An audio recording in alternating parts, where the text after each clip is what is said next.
Pozdravljeni, dame, gospodje in otroci. Danes v oddaji Šport 1 na 1 gostim prav posebnega gosta, katerega stične osebe so Ariel McDonald, Sanje Bečirović, Ben Udrih, Marko Milić, Dušan Haupan, Primož Brezec, Klemen Prepelič in še številni drugi izjemni košarkarji, ki so zaznamovali košarko zadnjih desetletij.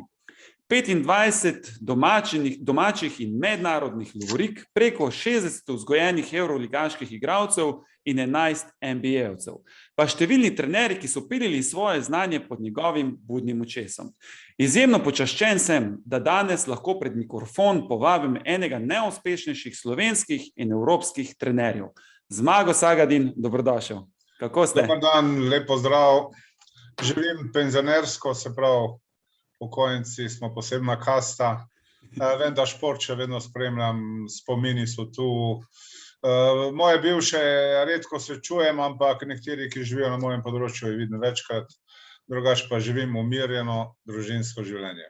Super, tudi jaz se zdaj preizkušam v tej prvih fazah penzije, športne penzije, ampak jaz moram še kar, sem željen še kar naprej delovati, oziroma veliko stvari vidim, da je v veliko stvarih možnost in verjamem, da tudi više na nek način poskušate malo ustajati oziroma se še kaj vključujete v kakšne zadeve. Ne. Bil sem pred enim tednom na seminarju v Podgorici, recimo 5-6 seminarjev, to so 3-dnevni trenerski seminarji za licence za trenerje, in sem bil v Podgorici in me eden vprašal, da je bilo teže prej, ko sem delal, ali zdaj, ko ne delam, ker sem v penziji, kdaj je bilo bolj težko, bolj hudo. Sem rekel, ravno obratno, sem rekel, prej, ko sem še delal, sem šel vsak dan z nasmeškom v službo, ker sem delal, imel sem to srečo, da sem 37 let delal to, kar sem imel rad. Ta sreča me je doletela. Sem prav vsak dan z nasmeškom v službo, veseljem, nič mi ni bilo težko. Zdaj, ko sem po penziji, pa se zjutraj zbudim, pa se malo popraskam po zadnjici, pa rečem, danes bom pa to, sem pa tudi zelo vesel. Vesel, da mi ni treba več delati. Se pravi, obe situacije so bile dobitne. Super, potem uživate, imate svoj ritem, ste si ga naredili in je vse super. Ja, živim malo v Ljubljani, veliko sem več na Krku imam vikend in ker je tam 5 do 10 stopinj topleje kot v Ljubljani, sem več na Krku kot v Ljubljani. Pol sem malo šel v Parizu, ker je moja hči, pa malo v Parizu, malo v Ljubljani. Sina imam v Londonu, se pravi Ljubljana, Krk, Pariz, London, super. Kaj če biti lepšega? Ne, nič lepšega. Potovanja, uživanje, sonček na Krku, ja, lepo. Barčico imam v vodi še vedno, malo zapolujem. Vnučka gre z mano in mi dva smo, velik tandem, ona lovi ribe, one male špare, veš. Pa ga pa ulovi, pa ga dedi mora dol snet, pa mu da ona lupčka, pa ga pa nazaj v noto vodo držemo. Ne pojete. Kaki? Ona to ne dovoli, kaki? Bogi. Pa morate ribe kupiti, ne? Ja, seveda, pa ga dedi v ribarnico pa kupi pa rib. Vsi vas poznamo, tudi sam vas jaz poznam iz najboljših let Olimpije. Ste skoraj, oziroma ste njen prepoznavni obraz. Ne vem pa, če vsi vedo, da ste v bistvu vi začeli v ženski košarki. Pa mene zanima, a je to velika razlika pri načinu dela ali sploh ni? Ja, kaj pa vem, veš kak je, jaz sem bil še takrat aktivni igralec, bil sem star 18-19 let in je v ženski ekipi bila neka luknja in so mi ponudili, da mi lahko dajo nekaj denarja, ker te štipendije so bile zelo male. Jaz sem bil srednjošolec in mi je nekaj bilo ponujeno in sem zagrabil, zato sem dobil, kaj sem, 50 evrov, pa je bilo 100 evrov na mesec. In sem ob igranju košarke enkrat, dvakrat še treniral, ampak najlepše iz tega je bilo, da sem tam spoznal eno žensko, ki je postala moja žena. To je bila prekrasna ženska, nažalost mi je pred 2 leti za rakom umrla. To je najhujše, kar se mi je lahko zgodilo, dejansko sem pa njo spoznal in iz tistega obdobja je najlepši spomin to, da sem bil malo v ženski košarki, da kaj veliko nisem znal, takrat pošteno povedano, da kak strokovnjak nisem bil in da vam kaj veliko v ženski košarki, da moram povedati, ampak sem spoznal in v ženo prekrasno dekle iz Celja. Drugače pa, ko sem prišel v Ljubljano, je bila zelo uspešna ženska ekipa Olimpije in Bogo Debevc je bil en veliki trener in je bil strašno uspešen, strašno blizu si s temi dekleti. Recimo, on je vsak dan se z njimi družil, jaz sem to gledal, v koncu treninga, oni se dobijo tam bifejo zunaj, cela ekipa kot hlapa Jaz sem imel pa ravno obratno filozofijo, jaz nisem nikoli z igralci posedel na kavi, nikoli, jaz sem držal razmak, jaz sem trener, beži, ti si igral. In je bilo kar malo zmešnjave sem imel v glavi, ko sem gledal, ampak njim je uspevalo, bili so uspešni in verjetno tudi tak način dela trenerja za svojo ekipo zna prinašati rezultate. Kakšno je pa razmerje, rečemo, v vrhunskem športu med talentom in trdim delom? Je perspektiven samo tisti igralec, rečemo, ko je talentiran in štrli mali iz tistega povprečja, oziroma kaj je bilo tisto ponavadi, da je pritegnalo vaše oko kot trener? Ja, jaz sem se specializiral in celo življenje sem iskal talente. Iz jugo-košarkarske šole, ki je bila ena najboljših na svetu zame, sem pobral to, permanentno selekcioniranje, iskanje talentov, drugo hitro pripravo in potiskanje teh talentov v prvi plan. Kot veste, Superman kot Milić začel Euroligo igrati s 17 leti, 19 je šel prehitro pa že v NBA. 17 in 18 leti sem jaz igralca ne dal v ekipo, jaz sem ga potisnil v prvih 5. Vsako leto enega do 2 igralca in to je bilo tisto. Dejansko pa tokom prakse sem pa tudi spoznal, da včasih je malo manj talenta, pa malo več delovnih navad, zdrave športne ambicije. Na drugi strani pa zopet, talenti štrlijo ven, ko priješ ti v eno dvorano ali pa gledati neke otroke na igrišču, takoj vidiš, kdo izstopa, takoj 1, 2, 3 izstopa. In potem, ko pač tega talenta pripelješ, vidiš, da je po svoje problematično, jasno. Tisti, ki stopajo ven, so vedno malo arogantni, važni, ampak zame je bil to izziv, jaz nikoli nisem smatral nekoga, aha, ta pa je blesava glava, čeprav je talent, z njim se ne bom ukvarjal. Zame so bili vsi te, ki so malo stopali, velik izziv, jih spraviti, usmeriti, motivirati, da grejo na pravo pot in jim pokazati, kje je njihov limit, debo je njihov limit.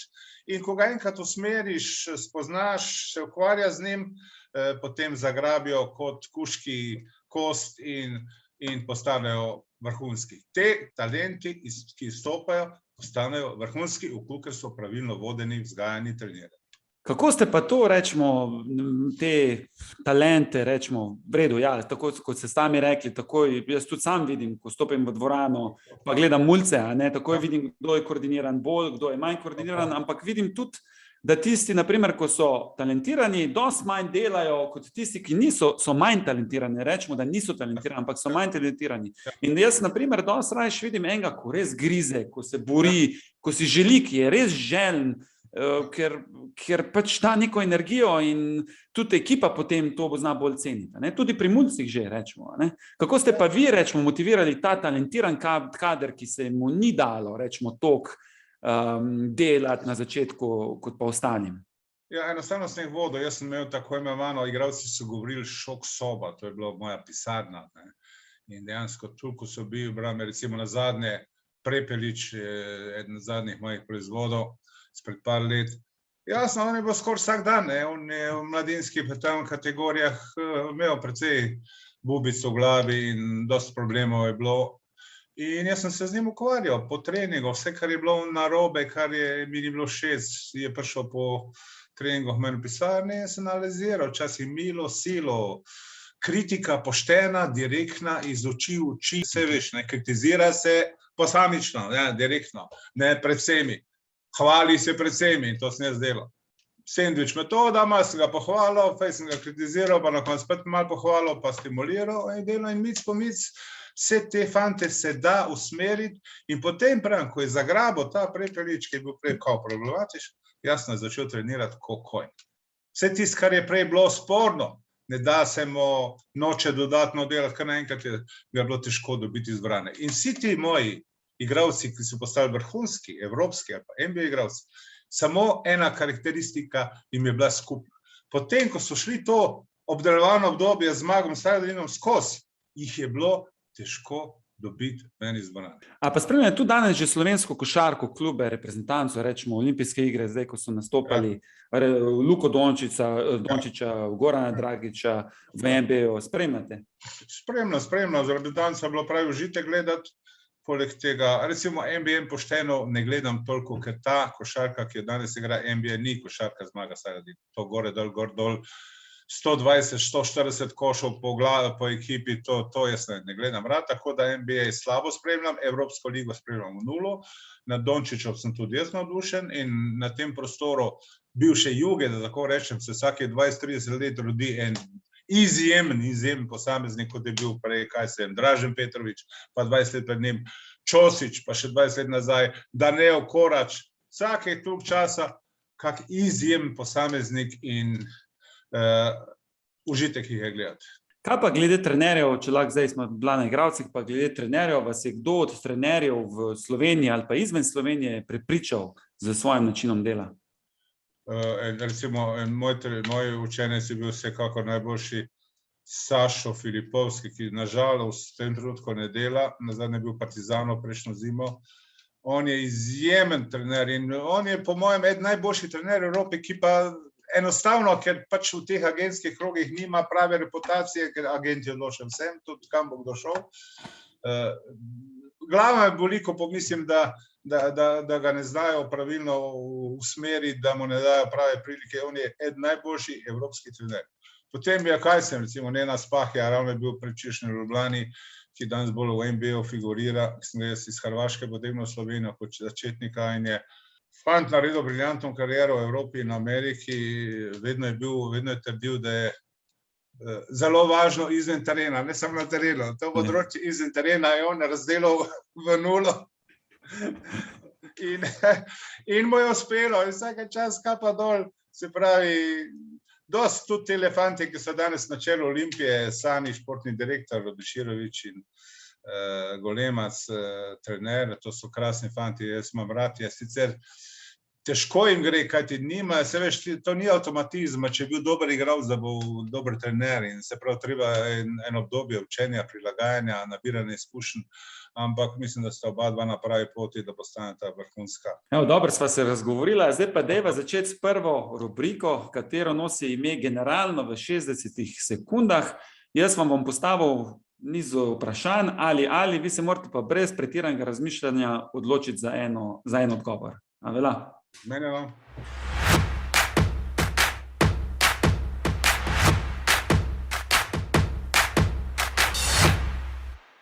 Smučanje ali plavanje?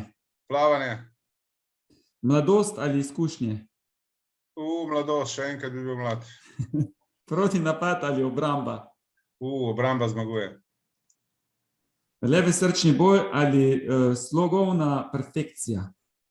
Boj, fajterji, seveda. Meso ali zelenjava? Zelenjava. Talent ali delo? Jaz bi rekel danes kar delo bolj kot talent. Krk ali Tajska? To pa je težka, Krk. Knjiga ali film? Knjiga. Organizator igre ali center? Organizator igre. Kariera ali penzija? Lepše je bilo vseeno v karieri, lepše je bilo. Video analiza ali fitness? Video. Rim ali Lozana? Vseeno je Rim bil višji nivo. Evo ga, prišla sva do konca.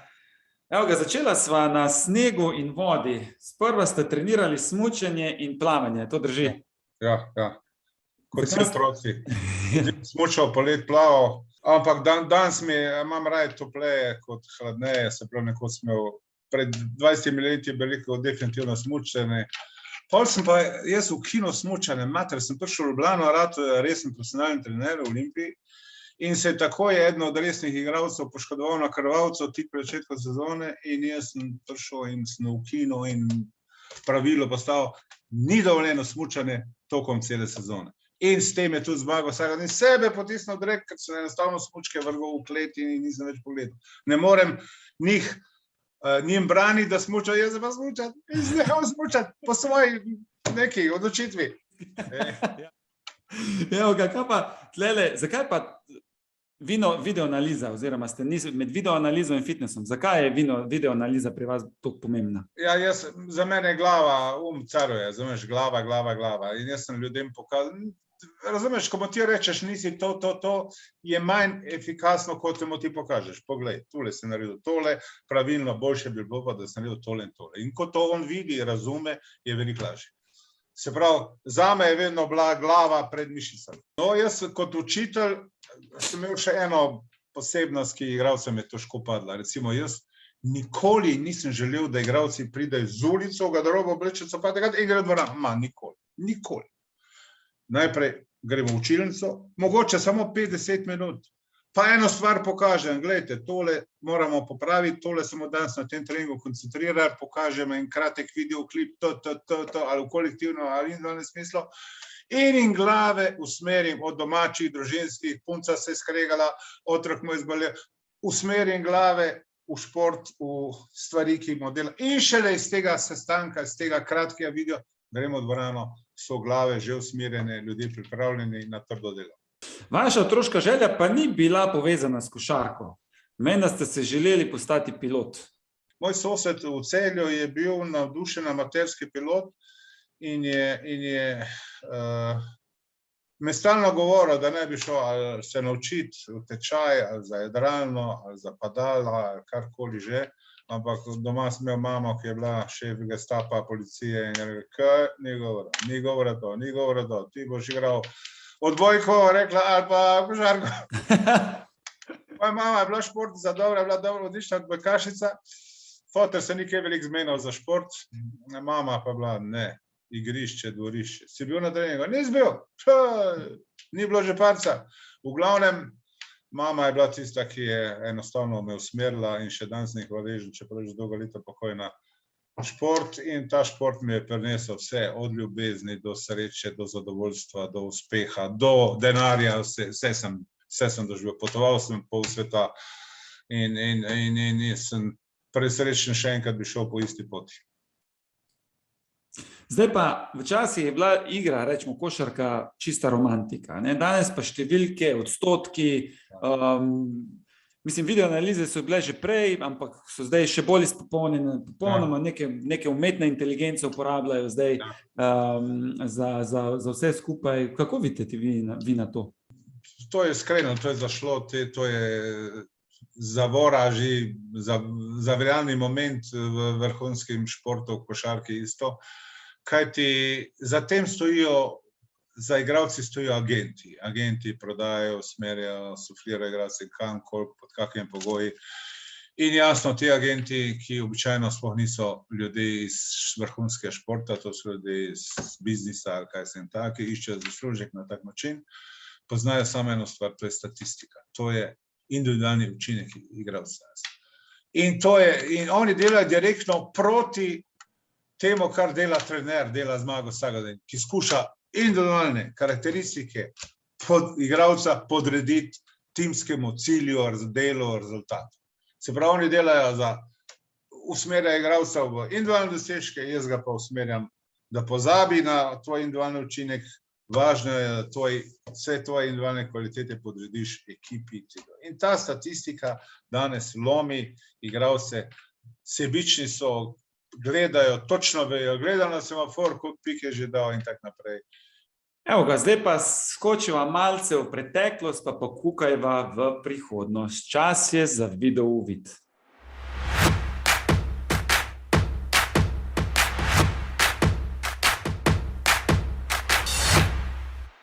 Evo ga, košarkarske copate ste morali že v zgodnjih letih zaradi operacij kolen obesiti na klin. Je za mladega športnika bilo težko, zdaj razmišlja takoj v drugi karieri, se osredotočiti na neke druge zadeve? Meni se je podoril svet. Bil je v Laško zdravilišče, prihajal en doktor Pohar iz Ljubljane, starejši ortoped specialist. In ko sem se jaz pripravljal na tretjo operacijo kolen, kajti z 19 leti je začel pokati, en meniskus, drug meniskus, tretji meniskus, križna vez, še danes nima nobene križne vezi, takrat sploh niso znali obnoviti. In mi je ta doktor Pohar pred 19-20 rekel Zmago, je ta tvoja kolena so fuč, imaš tako imenovane ženske sklepe, ki si jih prevremenjeval, ko sem treniral konor. In enostavno mi je predlagal, mi je rekel, ti nehaj z teh kolen, mi ne bomo spravili več v tak nivo, da je bil vrhunski košarkar. In sem jaz z 20 leti, 21 že popuščal, nehal in iskal, kako naj kompenziram ta izpad, in košarko sem bil zaljubljen in potem sem najde obe varianto, to pa je, da se usmerim v trenerstvo in sem z 22 leti že po tretji operaciji kolen sem že ratal trener in takoj, kar mi je takoj padlo na glavo, iskal sem možnost, da grem v Ameriko. Da. To jugo šolo sem poznal in recimo takrat je bil na sceni Aca Nikolić, to je bil daleč najboljši jugoslavijski trener vseh časov. Me je imel rad kot mladega trenerja že in me nekaj forsiral, neke reprezentance jugoslavijske mladinske sem treniral. Ampak mene je zibelka košarke Amerika tako privlačila, da sem šel in jaz sem bil praktično pol eno leto pa pol v Ameriki in v bistvu sem tam dodelal, izgradil svojo trenersko filozofijo in potem sem kombiniral. Najprej sem skušal tisto ameriško filozofijo prenašati, pa videl, da ne gre najbolj. Potem sem začel kombinirati to jugo šolo za to ameriško filozofijo treniranja in ko sem najdel neko dobitno kombinacijo, tako, ki je šla skozi, ki so jo lahko prenesli tudi klub igralci, potem je šel hitro navzgor, kar se produkcije tiče, že v Celju, ker sem produciral vrhunski igralci, verjetno veš, ne veš, takrat so bili Hauptmann, Tovornik, Pipan, Golc, Medejan, to so 6 igralcev, ki so končali v Olimpiji, to so bili vsi vrhunski posamezniki. Na ta način vzgojeni, ko sem jaz začel kombinirati to. Kar sem vnesel takrat že, to je bila pa delo na telesni pripravi, ne samo tehnika, pa taktika, tudi telesna priprava vsak dan in tako naprej. Evo ga, zdaj pa skoraj četrt stoletja je že od velike smerte Olimpije. Ko pogledate nazaj, bi kakšno stvar mogoče naredili drugače ali pa znanjem, ki ga imate sedaj, mogoče kaj spremenili? Kaj pa vem, mislim, jaz ti pravim, da meni je skozi cilj bil trajna prisotnost. Jaz nisem bil obseden, čeprav v končni fazi sem si želel, da bi na nek način Olimpijo pripeljal do vrha, da je bili evropski prvaki v Euroligi, bili smo v Eurokupu evropski prvaki, pa Zvezda sem bil kup Korač prvak na mednarodni sceni. Se pravi, jasno, potihem sem se vedno želel, to je še bilo, da sem vztrajal, da sem še vstal in nekaj napak sem vsekakor naredil. Se pravi, takrat, ko sem bil v sedlu, je bilo mene težko prepričati, da kaj konkretne spremenim, kajti bil sem človek, ki je nekaj stokrat razmislil, okoli nekih strateških, stokrat razmislil, potem, ko sem se odločil, ni me mogel premagati Bog Isus. Napake so sestavni del tega. Jaz sem se zavedal, da sem decision maker, tudi takrat, ko nisem bil čisto siguren, sem nastopil jasno, glasno, odločitev je taka in so vsi verjeli, da je pravilna, zato ker sem imel vedno tak nastop. Čeprav večkrat nisem bil siguren, ampak moj nastop je bil, jaz vem, kaj to je, naredimo to, pa to in bo to. Gotovo. V svoji športni trenerski karieri ste marsikaj dosegli, da ne bomo pač govorili vsega. Ste soustanovitelj ABA lige, 3. mesto ste bili v Evropi, osvojili Evropski pokal leta 1994 v Lozani, Jadranska liga leta 2002. A je kak uspeh, ko vam je pa še posebej pri srcu? Rim je bil tudi zame z več plasti. Slaba je bila to, da nismo prišli do papeža, to se je verjetno čulo. Ja, se je to bilo moje naslednje vprašanje. Dobra je pa bila ta, da smo se končno pojavili na tem Final Fouru in če ti pošteno povem, če bi bili takrat evropski prvaki, ne bi bilo nič narobe, ne bi. Ampak cel sistem nam ni bil naklonjen, mi smo se prvič pojavili in smo bili res dobri. Imeli smo tako dobro ekipo, toliko talenta in tako dobro pripravljeni, da smo si po mojem potihem kar zaslužili. In mi je takrat Bora Stanković, ko smo se nekaj bunili na sojenje, mi je rekel, pa kaj se vi misliš, ste prvi dan, niste vi neki kingsi, neki kralji, da boste tu neki seduvali. In tisti Rim mi je vstal v strsu, zaradi te A variante košarke, zaradi B variante, ki ima zdaj predebatirala za papeža, pa tudi. Kaj pa se je zgodilo, da ga niste srečali?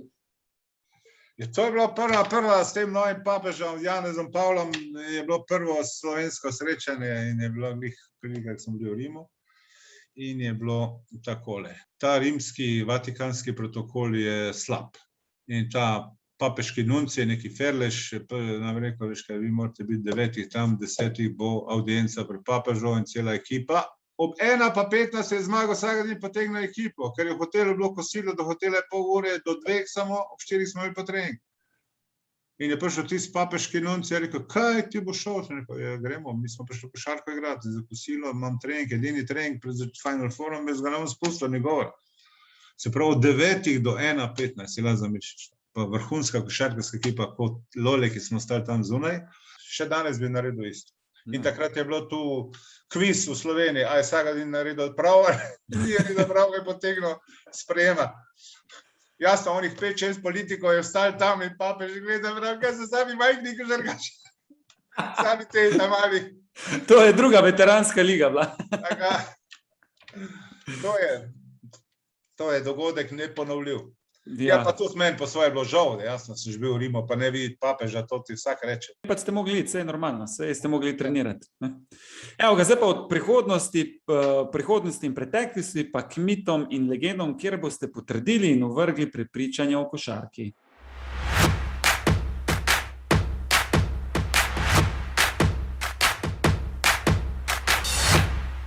A je Zmago Sagadin mit ali legenda? Legenda. Kje so pa največje zmote in resnice, ki ste jih slišali o sebi? Katere so? Nazadnje mi je italijanski novinar rekel, s tebo je pa sigurno, sem zaključeval v Olimpiji, rekel, tebo je pa sigurno spomenik postavil pred Tivoli. Sem rekel, kaki spomenik? Popljuvali me bojo tele politiki pa te, ki bi pač niso mogli navideti, in točno tako je bilo. Je to, da so bili vaši treningi najtežji mit ali resnica? Resnica. Deloholik in je, ko sem usmeril igralce, sem rekel, da tudi tistim najboljšim to ni bilo težko. Ali kot sem rekel, vsem najboljšim, ven iz dvorane sem jih tiščal, dosti je, jutri nov dan. Vsem, ki niso uspeli, težko sem jih spravil v dvorano. Kdo od igralcev, s katerim ste delali, bi si zaslužil naziv legenda in zakaj? Kdo od igralcev, s katerimi sem delal? Dušan Hauptmann, recimo. Ker je bil krasen fant, z njim sem začel, 14-15-letnik je prišel k meni v Celje iz Litije. In tam sem ga vodil, že usmerjal, gradil in potem je šel pred mano, ga Olimpija ukradla in potem sem jaz za njim in sem bila zopet skupaj in celo življenje sem bil z Dušanom Hauptmannom. Film sem posnel njegovim metom, meni navdušen sem bil, kako lep met je imel ta Dušan Hauptmann. Užite ga je bilo gledati, ko se je dvignil svoj šut. To je bil najlepši šut vseh časov in še danes ga imam v glavi. Evo ga, zdaj pa po mitih in legendah se posvetimo nekomu, ki je nekaj povedal o vas. To je meni najljubša rubrika, da boste mogli vi ugotoviti, kdo je ta nevidni oboževalec oziroma skriti oboževalec. Na vrsti je rubrika Nevidni oboževalec.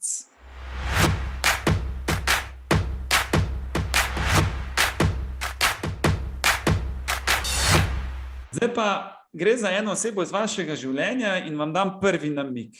Boris Novković. Pevec.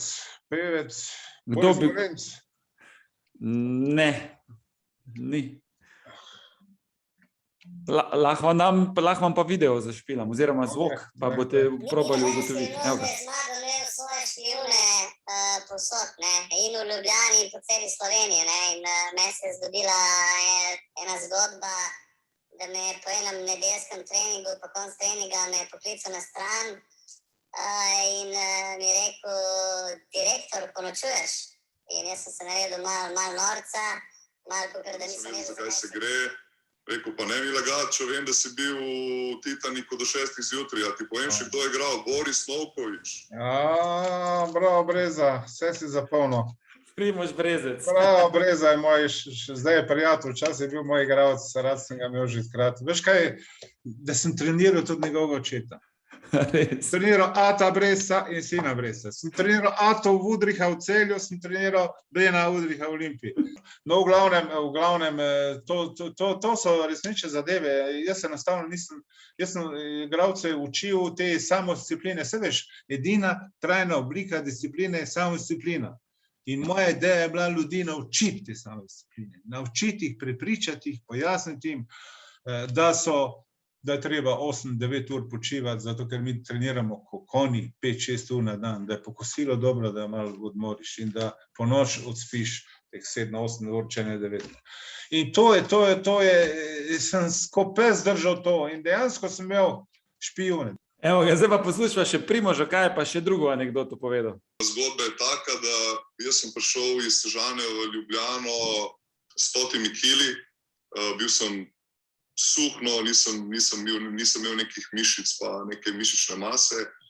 Tako da, ker sem bil pač to prvo sezono poškodovan 3 oziroma 4 mesece, ker sem imel počnjeno kost v stopalu, sem pač večina časa preživel v fitnessu v Tivoliju z našim tedanjim kondicijskim trenerjem in v teh 3-4 mesecih sem po domače povedano nabacil 10 kil mišic, dajmo tomu tako reči, no, in vem, da se je Zmago enkrat delal norca z mano na sestanku, ki mi je rekel, da me je videl pred dvorano Tivoli pojest štruco kruha v 10 sekundah.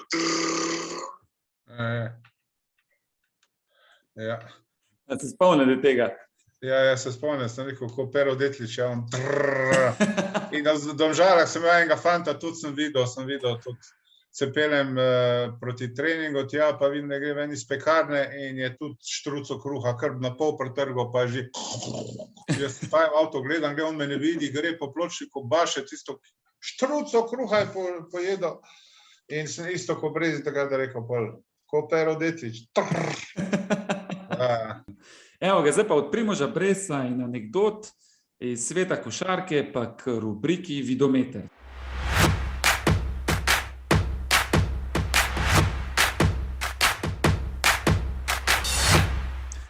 Ste pripravljeni?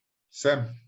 Prvo vprašanje. Smelt Olimpija je leta 1994 pod vašim vodstvom v Lozani osvojila naslov prvaka Evropskega pokala Saporta. Koliko trojk je k zmagi v finalu proti španskemu Žalgirsu prispeval 22-letni ostrostrelec Roman Horvat? 8 trojk ali 10 trojk? Ajde, kar 10 trojk bomo dali.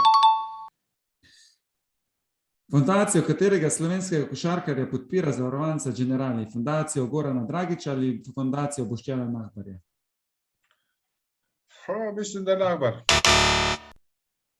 Koliko lovorik je Zmago Sagadin osvojil z moštvi Olimpije? 20 ali 24? Z Olimpijo 24. Kdaj je bil v košarki uveden met za 3 točke? V NBA leta 1979 in pod okriljem FIBE leta 1984 ali v NBA leta 1973 in pod okriljem FIBA leta 1978? Tisto prva. Je Luka Dončić v 3 sezonah lige NBA zbral več ali manj kot 30 triple-double na tekmo? Manj. V kateri sezoni je za Olimpijo pod vašim vodstvom igral zdajšnji trener Barcelone legendarni Litovec Josakovičius? V sezoni 1998-99 ali 99-2000? 99-2000. Kaj so v zgodnjih začetkih košarkarske igre ob koncu 19. stoletja uporabljali za koš? Košaro za breskve ali brento za grozdje? Kolikor sem jaz vedel, koš za smeti, ampak to je pa najbolj podobno, kaj je? Čemu je? Kaj je košara za? Breskve. Ajde, košara za breskve. Je bila slovenska reprezentanca na letošnjih olimpijskih igrah res na vrhu tako po doseženih točkah kot zbranih skokih? Da ali ne? Da. Kdo je v tej sezoni edini slovenski košarkar, ki igra v Evroligi? Zoran Dragić ali Jean-Marc Šiško? Jean-Marc Šiško. S katero sezono se je začela Liga ABA? 2001 ali 2002? 2001. Koliko vprašanj mislite, da ste odgovorili pravilno? 5-6. 8 pravilnih. Bravo. Ja, zdaj pa, da ne bom sam jaz spraševal, imamo naslednjo rubriko, kjer dam gostu, da lahko tudi mene kaj vpraša ali pa odpre kakšno temo, tako da čas je za novo rubriko Previdno z mano.